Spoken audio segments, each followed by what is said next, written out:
the North African battle zone come pictures of General Smuts visiting Springboks in the desert.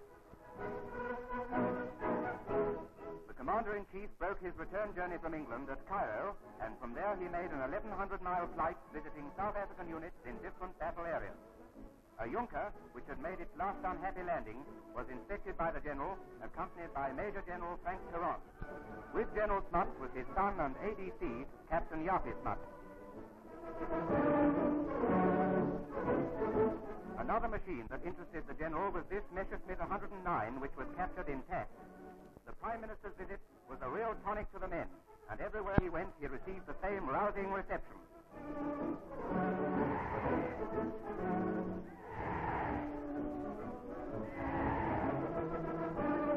Perhaps the most impressive part of the General's program was his visit to the 1st Division, where he inspected a parade by South Africa's veteran fighting men. It was on this occasion that he broke the good news that he was trying to arrange home leave for the entire division.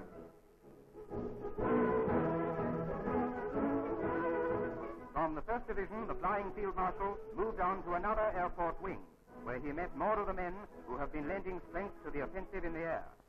The O-Boss is always happy to be with his men, but on this visit he had reason to be extra pleased, for he had the pleasure of congratulating them on taking part in an amazing advance.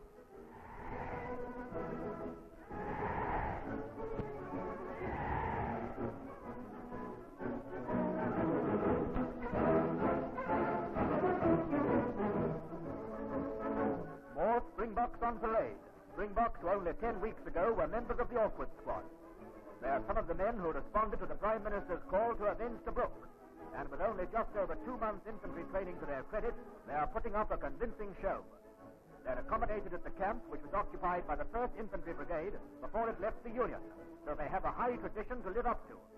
They are proud of those other men who trained here and are just waiting their turn to crack the enemy as hard as those other Springboks have done.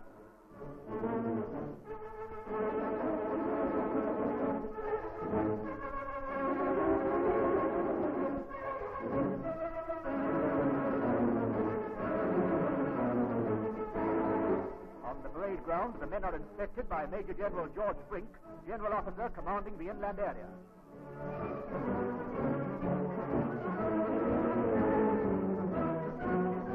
These troops are under the capable command of Lieutenant Colonel J.C. Dupree, who commanded the 2nd Botha Regiment in East Africa, Abyssinia, and in the Western Desert. It's a tribute to him and to the officers and NCOs of the Instructional Corps that the men have been molded into such fine military shape.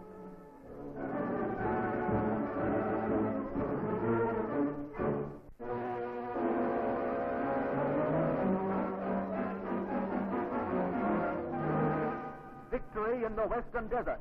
A brilliant vindication of the superb get-together policy of our air, land, and sea forces. As one unit they struck, and on the 12th day the Axis broke towards the west. From that moment our entire bomber and fighter force pursued them without mercy.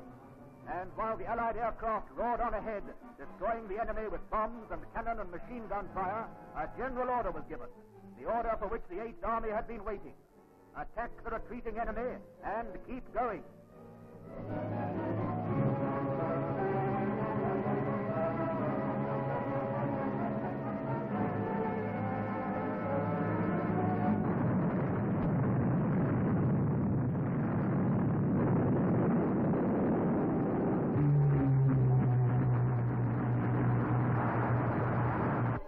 Here is grim evidence of the havoc created by the Allied forces amongst Axis tanks, vehicles, and planes. Up to the 16th day, we destroyed more than 600 planes in combat or on the ground, captured 1,000 guns, and destroyed or taken more than 500 enemy tanks.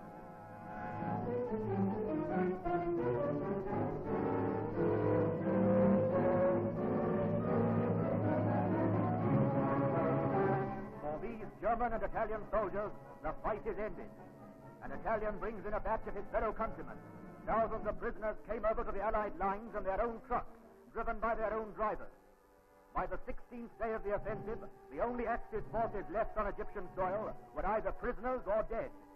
59,000 was the official figure at the time, and since then it's grown much higher.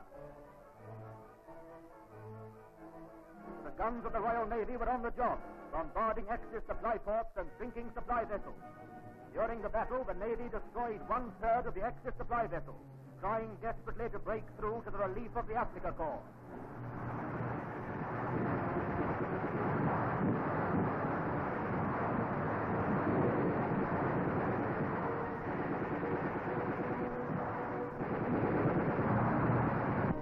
British submarines, too, played a vital part, attacking Italian naval units and breaking up Axis convoys.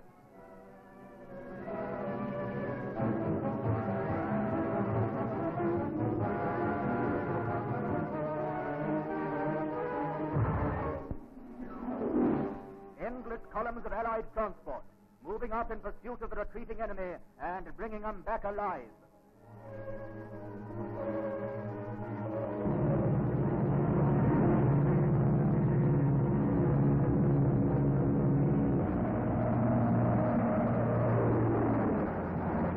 Allied fighters and bombers gave the German the most terrible air hammering he's yet experienced anywhere in this war. They were flying against him no less than 800 sorties a day. As Allied might presses forward, the Germans retreat to the west, with the bitter knowledge that the other claw of the pincer is closing in on them from French North Africa. It's taken a long time to reach this moment, and now it's come, we're not pulling our punches. The Germans have taught us their own foul trade of war. They asked for it, and now at last they're beginning to get it.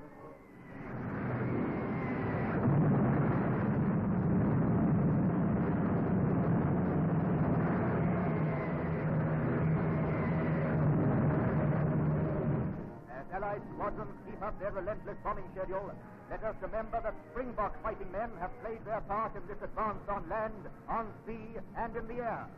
To them and to all their comrades in the desert, we say, "Pour it on, boys! Pour it on!"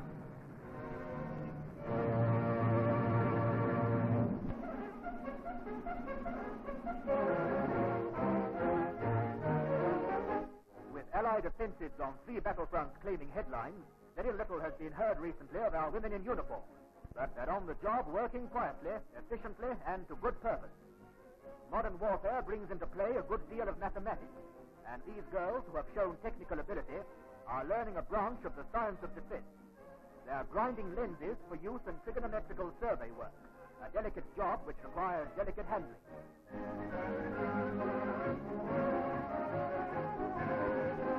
Experience has proved that women are particularly suited to this type of work, and everyone on service here releases a man for service in the field.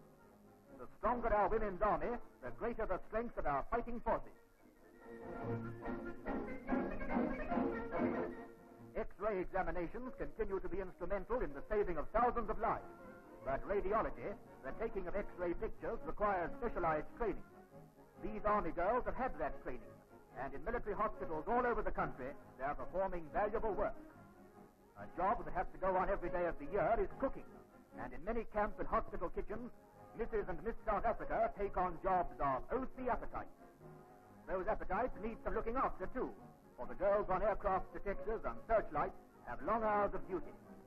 They are the eyes and ears of our coastal defense, and squads are on the watch every hour of the day and night.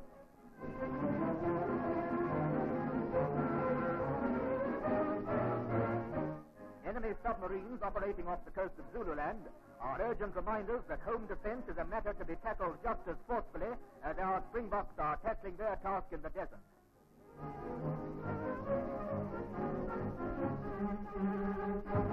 The war in North Africa calls for every soldier we can spare, and every woman here is releasing a man for service up north. General Smuts has called for 10,000 recruits for our women's unit. Answer that call and help these girls in their important job of home defense.